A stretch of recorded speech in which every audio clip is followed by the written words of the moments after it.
Hi friends, இன்றைக்கி August 16 வெள்ளிக்கிழமை வரலட்சுமி பூஜையில் கொஞ்சம் பிஸியாக இருந்ததுனால வீடியோ அப்லோட் பண்ண கொஞ்சம் லேட் ஆகிடுச்சிங்க. அதனால் இப்போ டக்குன்ட்டு பாகியலட்சுமி சிறகடிக்க ஆசை பாண்டியன் ஸ்டோர்ஸ் 3லேயே என்ன நடக்குதுன்னு சொல்லிட்டு பார்த்துடலாமா. எழில் வீட்டை விட்டு போயிட்டாங்க. இந்த விஷயம் தெரிஞ்சதுமே பாட்டி பாக்யாட்ட கோவப்படுறாங்க. நானும் அவனும் சண்டை போடுறது என்ன புதுசா? எப்பயும் தான் சண்டை போட்டுப்போம், கொஞ்சம் நேரத்தில் நாங்கள் 2 பேரும் சரியாக இருப்போம். ஆனால் நீ எதுக்கு தேவையில்லாமல் அதில் தலையிட்ட? அவனை எதுக்கு இப்போ நீ வீட்டை விட்டு அனுப்புன? நீயா விஷயத்தை எதுக்கு பெருசு பண்ண? இப்போ எல்லாரும் என்னை தப்பு சொல்லணும், அதுதான் உன்னோட ஆசையா? தேவைப்படுற நேரத்தில் பேச மாட்டேன்ற, தேவையில்லாத நேரத்தில் பேசி தேவையில்லாமல் இப்போ பிரச்சனை தான் பெருசாயிருக்கு. இப்போ பாரு, அவன் வீட்டை விட்டு வெளியே போயிட்டான். அவன் போய் என்ன பண்ணுவான்? அமிர்தாவையும் நிலாவையும் எப்படி பார்த்துப்பான்? எங்கே போய் தங்குவான்? ஏன் நீ அவசரப்பட்டு இந்த மாதிரி அவனை வீட்டை விட்டு வெளியே போக சொன்ன? உன் இஷ்டத்துக்கு எல்லாம் பண்ணலான்னு சொல்லிட்டு நினச்சிட்டு இருக்கியா? சொல்லு, எதுக்கு அவனை வெளியில் போக விட்ட? நீ வேணான்னு சொல்லியிருந்தா கண்டிப்பாக எழில் வெளியில் போயிருக்க மாட்டான். என்னவோ பொண்ணு அப்படின்னு சொல்லிட்டு பாட்டி நல்லா சாரமாரியா திட்டிட்டு போயிடுறாங்க. அதுக்கப்புறம் தாத்தா, இனியா, செழியன் எல்லாருமே சொல்றாங்க. பாக்யா அழுதுட்டு இருக்காங்க. இப்போ நீ அழுது என்னம்மா பண்ணுறது? இப்போ கூட ஒன்றும் இல்லைம்மா, நீ எழிலுக்கு ஃபோன் பண்ணி வான்னு சொல்லுமா, அவன் கிளம்பி வந்துடுவாமா. இனிமேல் பாட்டி சண்டை போடாமல் பார்த்துக்க வேண்டியது எங்களோட பொறுப்புமா. என்னம்மா பண்ணுவான் அவன் தனியாக போயிட்டு? இந்தாம்மா, நீ முதல்ல ஃபோன் பண்ணுமா, பேசுமா அப்படின்னு சொல்லிட்டு செழியன் எழிலுக்கு கால் பண்ண போகிறாங்க. ஆனால் பாக்யா ஃபோனை பிடுங்கிடுறாங்க. வேண்டாம், அவன் வெளியில் போனது தான் சரி, அதுதான் சரி அப்படின்னு சொல்கிறாங்க. ஏமா திரும்ப இப்படியே சொல்கிற அப்படின்னு சொல்லிட்டு செழியன் கேட்குறாங்க. இல்லடா, அவன் என்கிட்ட சொல்லியிருக்கான், அவனுக்கு நிறைய கனவு இருக்கு, நிறைய ஆசை இருக்கு, நிறைய லட்சியம் இருக்கு. சின்ன வயசுல இருந்து வாழ்க்கையில லட்சியத்தோட தான் வாழணும்னு தான் நான் சொல்லி அவனை வளர்த்தேன். அதே மாதிரி அவன் வளர்ந்துட்டான். இப்போ டக்குன்னு அவனோட லட்சியத்தை விட்டுட்டு வேற ஒரு வாழ்க்கைக்கு வான்னு சொன்னா அவனால வர முடியாதுடா. அது அவனுக்கு ரொம்ப ரொம்ப கஷ்டம். அவனுக்கு பெருசா படம் எடுக்கணும், வாழ்க்கையில பெருசா வரணும்ன்றது தான் ஆசை. இப்போ திடீர்னு எல்லாரும் கம்பல் பண்றதுனால வேற வேலைக்கு போறதுனாலும் போனாலுமே அவனால அதுல சந்தோஷமாக இருக்க முடியாது. அவனோட வாழ்க்கையை நினச்சி நான் தோற்று போயிட்டேன்னு சொல்லிட்டு தான் அவன் கலங்கி போயிருப்பான். ஆனால் அதை விடுத்து அவன் முயற்சி பண்ணி ஜெயிக்கணும். நீ வேணா பாரு, கண்டிப்பாக அவன் பெருசாக வருவான், பெருசாக ஜெயிப்பான், பெரிய டைரக்டர் ஆவான். இதெல்லாம் நடக்கணும்னா அவன் இந்த வீட்டில் இருந்தால் முடியாது. பாட்டி சொல்கிறது ஒரு விதத்தில் கரெக்டு தான். வேறு வேலைக்கு போ, குழந்தை பெற்றுக்கோ அப்படின்றதெல்லாம் கரெக்டு தான், நான் இல்லைன்னு சொல்லலை. ஆனால் அதுக்காக அவனோட லட்சியத்தை விட வேண்டியதாக போயிடும். அவனோட லட்சியத்தை விட்டால் அவன் சந்தோஷமாகவே இருக்க மாட்டான். அதே இப்போ அவன் வெளியில் இருந்தால் அவனோட லட்சியத்தை நோக்கி அவன் ஓடிட்டே இருப்பான். கண்டிப்பாக சீக்கிரமாக அவன் பெரிய ஆளாகி இதே வீட்டுக்கு அவன் வருவான். அவன் ஜெயிச்சுட்டு இந்த வீட்டுக்கு வரட்டும். அதனால் நான் எடுத்த முடிவு சரிதான். எனக்கு தெரியும் அவன் பெரிய ஆளாயிடுவான், பெரிய ஆளாயிடுவான்னு சொல்லிக்கிட்டே அவங்க அந்த இடத்த விட்டு போயிடுறாங்க. அதுக்கப்புறம் இவங்க எல்லாருக்கும் என்ன பண்ணுறதுன்னே தெரியல. சரி, இதுதான் அப்படின்ற மாதிரி இவங்களுமே சமாதானப்படுத்திக்கிறாங்க. அங்கே வீட்டை விட்டு போகிறாரு இல்லையா எழில, 2 பேரும் போய் ஒரு ஹோட்டலில் தங்குறாங்க. அங்கே அமிர்தாட்ட சொல்கிறாங்க, நான் என் ஃப்ரெண்ட்டை சொல்லியிருக்கேன் அமிர்தா, ஒரு 2 நாளில் நம்மளுக்கு வீடு கிடச்சிடும், அது வரைக்கும் மட்டும் கொஞ்சம் அட்ஜஸ்ட் பண்ணிக்கோ, காலையிலேருந்து எதுவும் சாப்பிடல, நான் போய் சாப்பாடு வாங்கிட்டு வரவா அப்படின்ற மாதிரிலாம் எழில் கேட்குறாங்க. உடனே அமிர்தா சொல்கிறாங்க, எப்படி எழில், இவ்வளோ விஷயம் நடந்திருக்கு, எதுவுமே நடக்காத மாதிரி நீங்கள் பேசிகிட்டு இருக்கீங்க அப்படின்றாங்க. உங்களுக்கு வருத்தமாகவே இல்லையா? அந்த வீட்டில் நம்மளை எல்லாரும் மிஸ் பண்ண மாட்டாங்களா? நம்மளும் தானே எல்லாரையும் மிஸ் பண்ணுவோம், எல்லாரும் இல்லாமல் நம்மளால சந்தோஷமாக இருக்க முடியும் அப்படின்ற மாதிரிலாம் அமிர்தா கேட்குறாங்க. கஷ்டம்தான், நான் இல்லைன்னு சொல்லலை. ஆனால் அதையே நினச்சிட்டு இருந்தா அடுத்தது நம்ம என்ன பண்ணுறதுன்னு யோசிக்கவே முடியாது. என்னை வீட்டை விட்டு வெளியே போன்னு சொல்லிட்டு யார் சொல்லியிருந்தாலும் நான் வந்திருக்க மாட்டேன். ஆனால் எங்கள் அம்மா சொல்லியிருக்காங்க. எங்கள் அம்மா சொல்லியிருந்தா கண்டிப்பாக அதை யோசிக்காமலும் சொல்லியிருக்க மாட்டாங்க. ஏதோ ஒரு காரணத்தை வச்சு தான் எங்கள் அம்மா சொல்லியிருக்காங்க. அதை நான் ஜெயிக்கிற காரணமாக தான் இருக்கணும். அதனால் இனிமேல் நான் ஓட போகிறது அதை நோக்கி மட்டும்தான். கண்டிப்பாக எனக்குன்னு ஒரு வாய்ப்பு கிடைக்கும். நம்ம ஜெயிச்சுட்டு அந்த வீட்டுக்கு நம்ம போகலாம். நீ வருத்தப்படாத, என்னை நீ நம்புறல்ல, நீ என்னோட ஒய்ஃபு, அதனால் உன்னை பார்த்துக்க வேண்டிய கடமை எனக்கு இருக்குது. உன்னை யாராவது ஏதாவது சொன்னால் அதை பார்த்துட்டு நான் சும்மா இருக்க மாட்டேன். நீயும் நிலாவும் என்னோட பொறுப்பு, உங்கள் 2 பேரையும் நான் நல்லா பார்த்துப்பேன், என்னை நம்பு அப்படின்ற மாதிரி எழில் அமிர்தாட்ட சொல்லிட்டு இருக்காங்க. அதோட இன்னைக்கு பாகியலட்சுமி முடிச்சிருக்காங்க. நெக்ஸ்ட்டு நம்ம பார்க்க போகிறது சிறகடிக்க ஆசை. இப்போது போட்டிலெல்லாம் வின் பண்ணிட்டு வந்தாச்சு. இப்போது ஸ்ருதியும் ரவியும் சண்டை போட்டுட்ருக்காங்க. என்னன்னு சொல்லிட்டு பார்த்தீங்கன்னா, ரவி சொல்கிறாரு, நம்ம இந்த போட்டிக்கே போயிருக்க தேவையில்லை அப்படின்றாங்க. முத்துவும் மீனாவும் பாரு எவ்வளோ கேஷுவலாக பதில் சொல்லி ஜெயிச்சிட்டாங்கல்ல அப்படின்றாங்க. உடனே ஸ்ருதி சொல்கிறாங்க, அவங்க கேஷுவலாக பதில் சொல்லி ஜெயிக்கல, ஒருத்தர் புரிஞ்சு வச்சுக்கிட்டு ஒருத்தருக்கு தெரியாமல் இன்னொரு பதில் சொல்லக்கூடாதுன்றதை வச்சு தான் அவங்க ஜெயிச்சிருக்காங்க அப்படின்னதும், என்ன சொல்கிற நீ அப்படின்றாரு ரவி. நீ என்ன டிஸ்கஸ் பண்ணாமல் நீ எப்படி அந்த குழந்தை விஷயத்தை வந்து அங்கே பேசலாம். நான் தான் ஆல்ரெடி சொல்லியிருந்தேன்ல நம்ம சரோகசி தான் போகிறோன்னு சொல்லிட்டு அப்படின்னு சொல்கிறாங்க ஸ்ருதி. நீ ஏதோ விளையாட்டுக்கு சொன்னேன்னு நினச்சிட்டு இருந்தேன், ஆனால் நீ சீரியஸாக தான் சொன்னியா அப்படின்னு ரவி வந்து சொல்கிறாங்க. இதில் விளையாடுறதுக்கு என்ன இருக்குது அப்படின்றாங்க. இல்லை குழந்தை பேச்சை நான் ஆரம்பித்ததே தப்பு தான், நம்மளுக்கு குழந்தையே வேண்டாம் சரியா அப்படின்றாரு ரவி. அதையும் நீ எப்படி முடிவு பண்ணுவேன், எனக்கு குழந்தை வேணும் ஆனால் நான் பெற்றுக்க மாட்டேன் அப்படின்றாங்க ஸ்ருதி. உடனே பேசாமல் தூங்கிடுறாரு ரவி. அங்கே பார்த்தீங்கன்னா மனோஜ் வந்து ரோகிணிகிட்ட வந்து சொல்லிட்டு இருக்காங்க, என் லைஃப்பில் எல்லாமே கிடைக்க நீ தான் காரணம், இப்போ நான் ஒரு பிஸ்னஸ் மேனாக இருக்கனாலும் அதுக்கு நீ தான் காரணம் அப்படின்னு சொல்லும்போது, அது நம்ம பணத்தை வச்சு தானே ஸ்டார்ட் பண்ணோம் அப்படின்னதும், இருந்தாலும் ஜீவா வந்து பார்லருக்கு வந்ததுமே நீ கரெக்டாக என்கிட்ட சொன்னதுனால தானே அந்த பணத்தை திரும்பி வாங்க முடிஞ்சது. ஆனால் இந்த போட்டியில் இன்னொரு விஷயம் என்ன தெரியுமா ரோகிணி, அந்த ஜட்ஜுக்கு தெரியாவே ஜட்ஜ் பண்ணவே தெரியல. இதில் வேற அந்த அம்மா வந்து கோர்ட்டில் வேற ஜட்ஜாக இருக்காங்களா அப்படின்றாங்க. என்ன சொல்கிற நீ அப்படின்னதும், இல்லை புருஷனும் பொண்டாட்டியும் சண்டை போட்டுக்காமல் இருந்தால் ஒருத்தருக்குள்ளார ஒருத்தர் வந்து ரகசியம் வச்சுட்ருப்பாங்கன்னு சொல்கிறாங்கல்ல, அப்படியெல்லாம் நம்மகிட்ட இருக்கா என்ன சொல்லு, நம்ம 2 பேரும் ஓப்பன் புக்காக இருக்கோம். என்னோட லைஃப் பற்றி உனக்கு எல்லாமே தெரியும், உன்னை பற்றி எனக்கு எல்லாமே தெரியும்.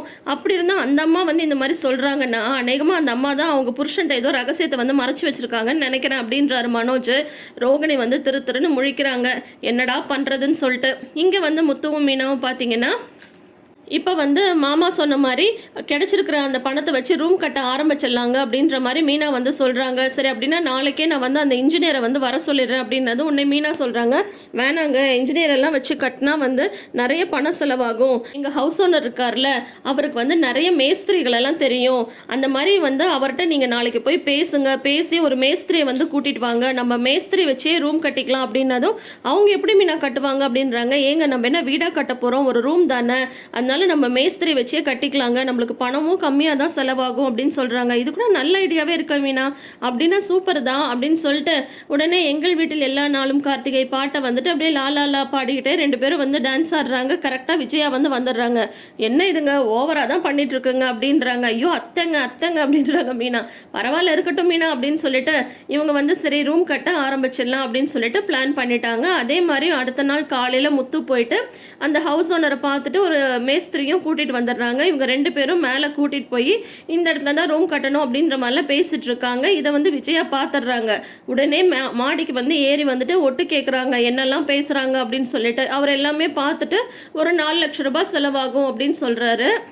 சரிண்ணா இப்போ எங்கள் கையில் 1 லட்ச ரூபாய் பணம் இருக்குது, நாங்கள் அதை கொடுக்குறோம், நீங்கள் ரூம் கட்ட ஸ்டார்ட் பண்ணிவிடுங்க அப்படின்னா தான் அவர் என்ன சொல்கிறாருன்னு பார்த்தீங்கன்னா, இல்லைப்பா கொஞ்சம் கொஞ்சமாக சேர கட்டுறதுன்னா அப்புறம் வேலை வந்து பாதிலே நிற்கும், எடுத்தால் ஒரு ரூம் தானே வந்து உடனே கட்டி முடிச்சிடணும், இல்லைன்னா இன்னும் கொஞ்சம் நாளில் வந்து மழை நாள் வர வந்துடும் அப்படின்ற மாதிரி சொல்கிறாங்க. அதனால் நீங்கள் பணத்தை ரெடி பண்ணிட்டு சொல்லுங்கள், நம்ம வந்து கட்டிடலாம் அப்படின்ற மாதிரி அவர் வந்து சொல்லிட்டு போயிடுறாரு.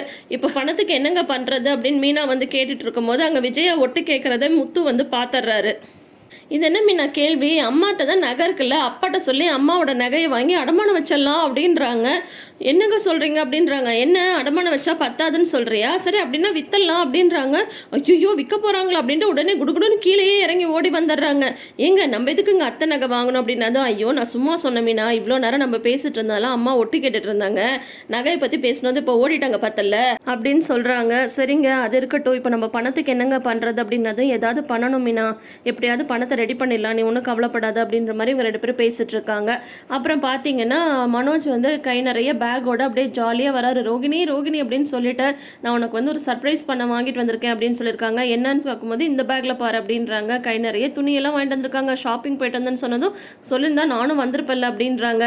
எனக்கு அநேகமாக இவர் வந்து அந்த கிரெடிட் கார்டை வந்து தேய்ச்சிட்டாருங்க, 10 லட்ச ரூபாய் கிரெடிட் கார்டு எடுத்தார் இல்லையா மனோஜ், அதை வச்சு தேய்ச்சிட்டாருன்னு நினைக்கிறேன். பார்த்தா ரோகிணிக்கு வந்து தாலி செயின் வாங்கிட்டு வந்திருக்காங்க. நான் ஒன்றும் மற்றவங்கள மாதிரி கிடையாது, சொல்லிட்டு செய்யாமல் இருக்கிறதுக்கு நான் உங்ககிட்ட சொன்னேன்ல, எனக்கு ஒரு இக்கட்டான சூழ்நிலையில் நீ தாலி கழட்டி கொடுத்த, இப்போ அதே நான் வந்து உனக்கு வாங்கி கொடுத்துட்டேன் அப்படின்னு சொன்னதும் அதுக்கப்புறம் தாலியெல்லாம் கோர்த்து அவரை வந்து போட சொல்கிறாங்க. அப்புறம் விஜயாவுக்கு வந்து உடனே பெருமை தாங்கலை, மனோஜ் வந்து சொன்னதை செஞ்சுட்டான், மற்றவங்க மாதிரியா சும்மா வந்து ஆகாயத்தில் வந்து கோட்டை கட்டுறது அப்படின்னதும், அத்தை இந்த மாதிரி திட்டுறதுலலாம் எங்களுக்கு ஒன்றும் பிரச்சனையே இல்லை மாமா, அத்தை திட்டலன்னா தான் நாங்கள் ஆச்சரியப்படணும் அப்படின்ற மாதிரி மீனாவும் முத்துவும் சொல்லிடுறாங்க. இதோட வந்து விஜயாவுக்கு பட்டுப்புடவெல்லாம் வாங்கிட்டு வந்திருக்காங்க. மனோஜ் வந்து பட்டுப்புடவை வாங்கிட்டு வந்ததும் விஜயாவுக்கு ஒரே பெருமை தாங்கலை, ஏன்னா அவ்வளோ வந்து ஷாப்பிங் பண்ணிட்டு வந்திருக்காரு. கிரெடிட் கார்டு 10 லட்சத்தில் ஒரே நாளில் முடிச்சிட்டாரா என்னன்னு தெரியல. அது வந்து கண்டிப்பாக நாளைக்கு எபிசோட பார்த்து தெரிஞ்சுக்கலாம். கண்டிப்பாக இந்த விஷயம் ரோகிணிக்கு தெரிஞ்சால் திட்ட தான் போகிறாங்க, அவங்க சந்தோஷம்லாம் பட மாட்டாங்க. ஸோ இதோட இன்றைக்கி வந்து சிறகடி காசை முடிச்சிருக்காங்க. என்ன நடக்குதுன்னு வெயிட் பண்ணி பார்க்கலாம். அடுத்து நம்ம பார்க்க போகிறது பாண்டியன் ஸ்டோர் சீசன் 2. இப்போ வந்து கணக்கு பார்க்குறாங்க. கதிர் எடுத்த அந்த 1000 ரூபாய் வந்து இடிக்குது. அந்த பொண்ணு வந்து அரசி சொல்றாங்க 1000 ரூபாய் இடிக்குது அப்படின்னதும், செந்தில் வந்து என்ன சொல்றதுன்னு தெரியாம ஒருத்தர் வந்து பணம் வந்து வசூல் குடுத்தது ரூ. 14,500 இல்லப்பா ரூ. 13,500 தான் குடுத்தாங்க அப்படின்றாங்க. ஏன்டா நீ 14,500 தானே சொன்ன அப்படின்னது, இல்லப்பா நான் வந்து மாத்தி சொல்லிட்டேன் அப்படின்னு சொல்றாங்க. ஏன்டா இதெல்லாம் நீ வந்து பொறுப்பா இருந்து சொல்ல மாட்டியா? இல்ல அவன் கூட சேர்ந்துட்டு ஏதாவது களவாளித்தனம் பண்றியா? அப்படின்ற மாதிரி வந்து கேட்குறாரு. உடனே வந்து கோமதி வந்து திட்டுறாங்க. என்ன நீங்க அவன் கணக்கு ஏதோ தெரியாம விட்டுட்டா அதுக்கு வேற இப்படி நீங்க சொல்லுவீங்களா அப்படின்னது, நான் இப்பயே அவருக்கு ஃபோன் அடிச்சு கேட்பேன்டா அப்படின்னு சொல்றாங்க. செந்திலும் சரிப்பா அப்படின்ற மாதிரி ஏதோ ஒரு தைரியத்துல வந்து சொல்லிட்டாரு. அப்புறம் கோமதி வந்து திட்டுறாங்க. அவன் இவ்வளோ தூரம் சொல்றான், அது என்ன நம்பிக்கை இல்லாம நீங்க அவங்க கிட்ட ஃபோன் அடிச்சு கேட்டா அப்புறம் அவங்க வந்து நம்ம பையனை பத்தி என்ன நினைப்பாங்க அப்படின்னு சொல்லிட்டு இருக்காங்க. அப்புறம் அங்கே வந்து பார்த்தீங்கன்னா வந்து இந்த குரூப் வந்து ஆரம்பிச்சிருக்காங்க இல்லையா தங்கமயில், அதில் வந்து ஃபுல்லாக ஹனிமூன் ஃபோட்டோஸ் எல்லாத்தையும் அனுப்பி விடுறாங்க. எல்லார் ஃபோன்லேயும் கீன்னு அடிக்குது. என்னது இவ்வளோ ஃபோட்டோ அனுப்பியிருக்காங்க அப்படின்ற மாதிரி அந்த பொண்ணு அரசி வர சொல்லுது. அந்த ஃபோட்டோவெல்லாம் பார்த்துட்டு நம்ம பாண்டியனுக்கு பெருமை வேற. பரவாயில்லையே, 5000க்கு இவ்வளோ பெரிய ரூமெல்லாம் கொடுக்குறாங்களா, அந்த பிள்ளை புத்திசாலி பிள்ளை தான்ப்பா அப்படின்ற மாதிரி சொல்லிட்டு இருக்காங்க. உடனே மீனா வந்து சிரிக்கிறாங்க. ராஜி வேற சொல்கிறாங்க, பரவாயில்லக்கா அவங்க அதிர்ஷ்டசாலி தான், 5000க்கு எப்படியெல்லாம் வந்து ரூம் கிடச்சிருக்கு பாருங்களேன் அப்படின்றதும். ஆமாம் ராஜி அப்படின்றாங்க மீனா. ஆனால் உண்மையை வந்து சொல்கிறதில்ல. இங்கே வந்து பார்த்தீங்கன்னா தங்கமயில் வந்து ஜாலியாக ஹனிமூனை வந்து என்ஜாய் பண்ணிட்டு இருக்காங்க. கரெக்டாக அவங்க அம்மா வந்து ஃபோன் பண்ணுறாங்க. ஏன்னா அவங்க அம்மா தங்கச்சி எல்லாருமே அந்த குரூப்பில் இருக்காங்க. அந்த ஃபோட்டோஸ் எல்லாம் சுடர் வந்து காட்டுறாங்க அவங்க அம்மாட்ட. காட்டினதுமே வந்து பார்த்தீங்கன்னா இவ என்ன பண்ணிட்டு இருக்கா அப்படின்ட்டு உடனே பாக்யா வந்து ஃபோன் அடித்து பேசுகிறாங்க. என்ன சந்தோஷமாக இருக்கியா அப்படின்னு கேட்டதும், ஆமாம்மா நான் இப்போ தான் சந்தோஷமாக இருக்கேன் அப்படின்னதும், அப்புறம் சரி காலையில் 3 மணி நேரம் மாப்பிள்ளை வந்து உன்னை நிற்க வச்சாரு வெளியில், அதை நினச்சி ஏதாவது ஃபீல் பண்ணாரான்னு கேட்குறாங்க. உடனே தங்கமயில் வந்து ஃபோன் எடுத்து வெளியில் வந்துடுறாங்க.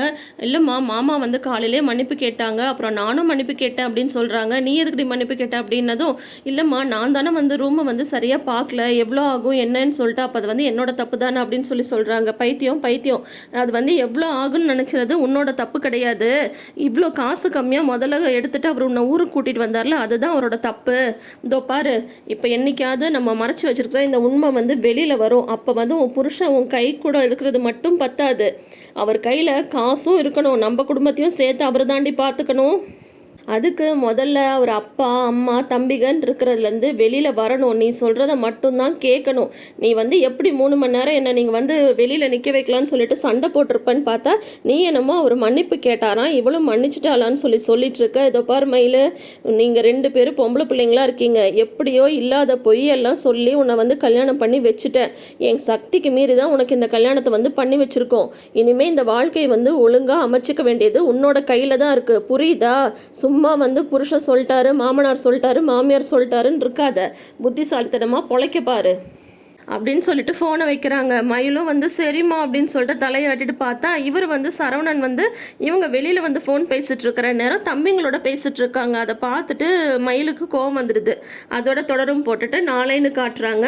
அப்போ மயில் வந்து பாக்கியத்துக்கு கால் பண்ணி சொல்லிட்டு இருக்காங்க, இந்த மாதிரி வந்து எப்படி என்ன 3 மணி நேரம் நீங்கள் வெளியில் நிற்கலான்னு சொல்லிட்டு சண்டை போட்டு நான் வெளியில் வந்துட்டேம்மா அப்படின்றாங்க. இப்படி தாண்டி இருக்கணும், ஆம்பளைங்களை மட்டும் எப்பயும் நம்பவே கூடாது. நீ வந்து எப்பயும் கெத்தாக தான் இருக்கணும். நீ கொஞ்சம் இறங்கி போன அவ்வளோதான், உனக்கு வந்து மிளகா அரைச்சிடுவாங்க. இப்போ நீ நடந்துக்கிறதா சரி, அவரை வந்து உன்கிட்ட கெஞ்சவை புரியுதா அப்படின்ற மாதிரி தப்பாக சொல்லி கொடுக்குறாங்க பாக்யம். உடனே தங்கமயில் சொல்கிறாங்க, ஏதோ கல்யாணம் பண்ணால் ஜாலியாக இருக்கலாம்னு நினச்சேன், நான் படிக்க சிவனேன்னு வீட்டில் இருந்தேன், என்னை போய் சுயமரத்துக்கு கூட்டிகிட்டு போய் இப்படி கல்யாணத்தை வேற பண்ணி வச்சு கல்யாண வாழ்க்கை இவ்வளோ கஷ்டமாக இருக்கும்னு எனக்கு தெரியாமல் போச்சுன்னு புலம்பிட்டு இருக்காங்க. அதோட இன்னைக்கு பாண்டியன் ஸ்டோர்ஸும் முடிச்சிருக்காங்க. ஸோ இனி அடுத்து என்ன நடக்குதுன்றதை நம்ம வெயிட் பண்ணி பார்த்து தெரிஞ்சுக்கலாம். தொடர்ந்து வீடியோஸ்க்கு நம்ம சேனல் இப்பயே சப்ஸ்கிரைப் பண்ணிக்கோங்க. நோட்டிஃபிகேஷன் பெல் ஐக்கானில் ஆல் சிம்பிள் கிளிக் பண்ணிக்கோங்க. தேங்க்யூ.